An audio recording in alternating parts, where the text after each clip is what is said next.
Hello ladies and gentlemen, and welcome to the second episode of Gitbag. Now, before we get into this episode where I'll be talking about my experiences with the Pokémon franchise, I would like to mention that in the last episode I did kind of state that Spyro 3 was the first console-based game that I ever played, and this is actually somewhat incorrect, as the first games I ever played were a rough mixture of Vigilante A, LAPD Future Cop. Spyro 3 was one of the earlier console games that I ever played on any console, really, but it wasn't the first. So I just wanted to apologise for that, just clarify that before we get into the Pokemon franchise. So, the Pokemon franchise, a lot of talk has been going on, of course, about this franchise since Pokémon Go was released recently, and to be honest with you, I've always been a fan of this franchise ever since the first game came out.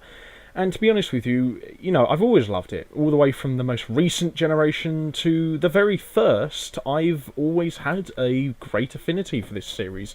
Pikachu has always been the mascot of the series, and even when he's been, dethroned from his rightful position as master and heir of the Pokemon franchise in terms of its visual application, I've always been a fan of this series. I would say that, kind of somewhat like I alluded to in the first episode of Game of Gitbag, though, I never really got into the first generation as fully as some others might have done, because, well, to be honest with you, it was a bit of a clunkily designed game, and I think you do have to kind of really expect that when somebody is going into a completely new idea or a completely new market that they haven't really fully tapped into yet. I mean, Nintendo, before starting the Pokemon franchise, had dabbled in RPGs somewhat, and so I think, the Pokemon franchise wasn't completely unfamiliar territory, but even still, there was still a lot of things to iron out with the first generation, and it was certainly not perfect by any means. However, I cannot deny the absolute joy I had playing this series when I was a little lad, and watching the first couple of Pokemon series on Nicktoons and stuff like that, and Cartoon Network, and how much of an impact this had on me. Not necessarily in how I look at, video games, but the first generation was the gateway for me to getting into video games, and the amount of hours I spent on just slaving away on Pokemon Blue is just untold for. I would say that my interest did kind of sort of slump around the second generation. I mean, I just simply didn't really enjoy it as much as the first, to be honest, and I suppose you could say that's kind of a sad thing, considering how much of an impact the game series had on me by introducing me to video games. And I'm not going to lie, there were some really cool designs in the second generation. Now, while I wasn't that much of a Ho-Oh person, no, I was more than a sort of a Luigi kind of person.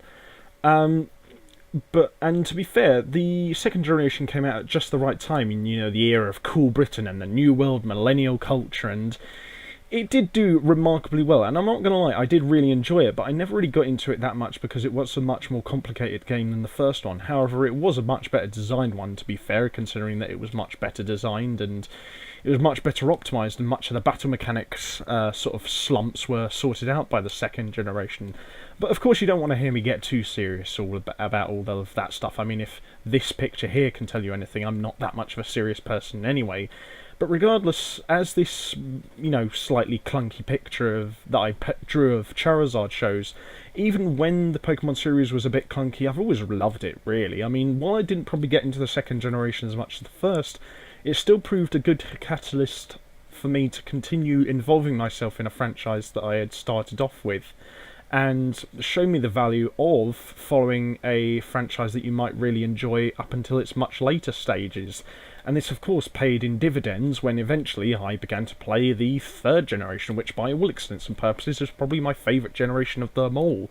I know a lot of people do really talk nostalgically about the first generation, or state that their favourite generation in terms of refined mechanics is probably the sixth.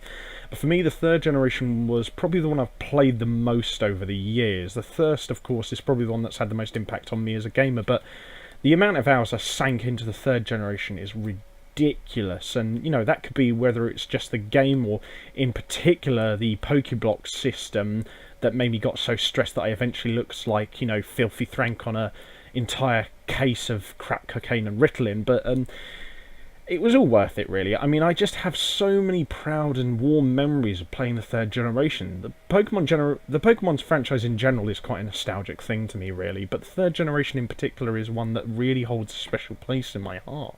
as it's the first one I really genuinely strove towards 100%ing completely. And I had beaten the Elite Four a couple of times in the first generation, but the third generation was the one where I really strove to properly push myself to the limit and win everything in the game. And considering I started off with Ruby and then moved from there to Emerald, it was probably a good catalyst for me to, complete the entirety of the game with Emerald, of course, considering that you've got the 3 legendaries of that game in the Emerald cartridge. There is a bit of trepidation, though, when tackling the third generation, now looking back on it, considering that it's probably the hardest to complete in terms of collecting Pokemon, because the way that you have to transfer Pokemon, particularly from the second generation to a game file of the third generation, is remarkably hard and is amongst the most difficult games to complete throughout video game history, particularly over the last decade and a half. Now, after the third generation, my interest in the Pokemon series did kind of sort of slack a little bit for a few years. I continued playing the third generation, but I never really played the fourth generation except for a tiny bit. And while I did play the fifth generation, I got into space age shooters, FPSs, MOBAs and real-time strategy games.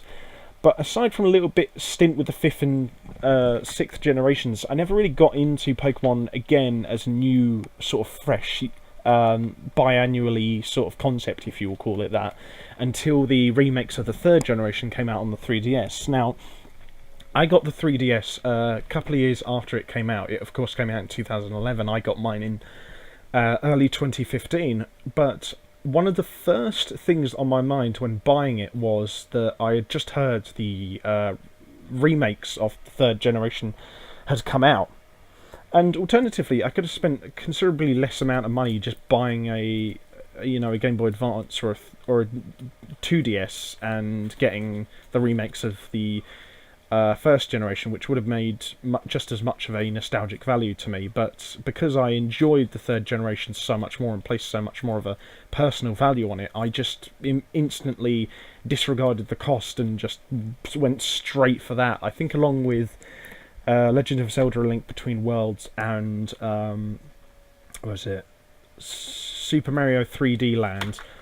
And this kind of really rekindled my love in Pokemon, and it helped me realise that while you might get into a series of video games early on, or any entertainment early on in your life, you can just as feasibly enjoy it when you're an adult, as I have done with many other things. And it did also help me realise that while, the Pokemon series is a bit broken here and there, and, certainly isn't perfect, and it's still got, its rugged charm that has always made it last throughout the years and has made me love it from the first generation all the way up to the remakes of the third generation on the 3DS. Which brings me to the most recent addition to the series, Pokémon Go. Now, of course, this has been the hot new shit on the block, really, and I've seen countless memes and people talking and playing about it on both YouTube, Facebook, Twitter, everything and all that sort. And as someone who grew up playing the Pokemon series, and to be fair, this is probably an optimal time to make this episode considering the release of Pokemon Go, I have to say, I don't get it. I really don't get it. I don't like Pokemon Go.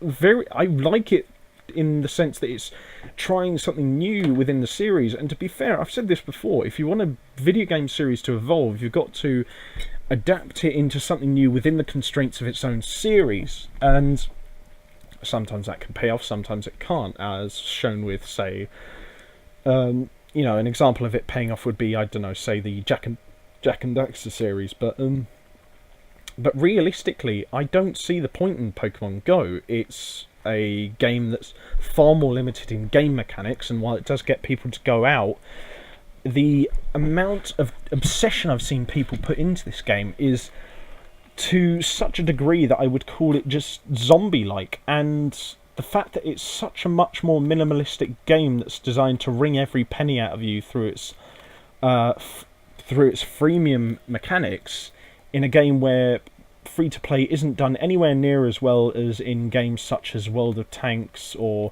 something like that, I have to really question if the Pokemon franchise has, endeared itself to so many generations of gamers that the fans of this series will now be pleased by virtually anything that was released regarding to the series by Nintendo.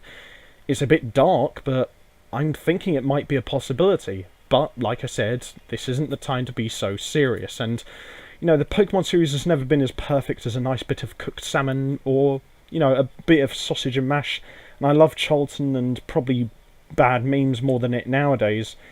But as you can see from my disposition towards video games, I'll never stop loving this series, and considering that it got me introduced to video games in the first place, I can never stop loving it. Despite the fact that Pokemon Go is a bit clunky and I would say isn't as fun as, you know, just playing the normal game, I would still say it's probably got its benefits, and while I might not see the value in it and argue that it shows that Pokemon fan base is a bit more easily pleased than we might like to think, you know, you can just have fun with whatever you're playing, really, can't you? So I suppose there's nothing wrong with that. But if you want my real opinion on it, I just play the fucking normal game. Although, like I said, so if you like Pokemon Go, good on you. And to be honest with you, throughout my life I've always been told by people, oh, Pokemon isn't really that good, or it promotes animal fighting, and while I could debate it, said issue with people to a certain degree, I still like Pokemon myself, so it's a different situation within the same franchise in a somewhat different circumstance. So if someone is criticising you for constantly playing Pokemon Go, just enjoy it. I might not like Pokemon Go myself, but I can certainly see the benefits of it. Either way, just don't wander into an area where you're most likely going to get shot, and don't wander onto someone's backyard in order to catch a Gengar, alright? Okay? Good. Well, as always, stay safe, have fun with whatever you're doing, don't do anything I wouldn't do, and I hope you've enjoyed this episode of Gamer Gitbag, as I've been Gitbag, and I'll see you guys on the battlefield.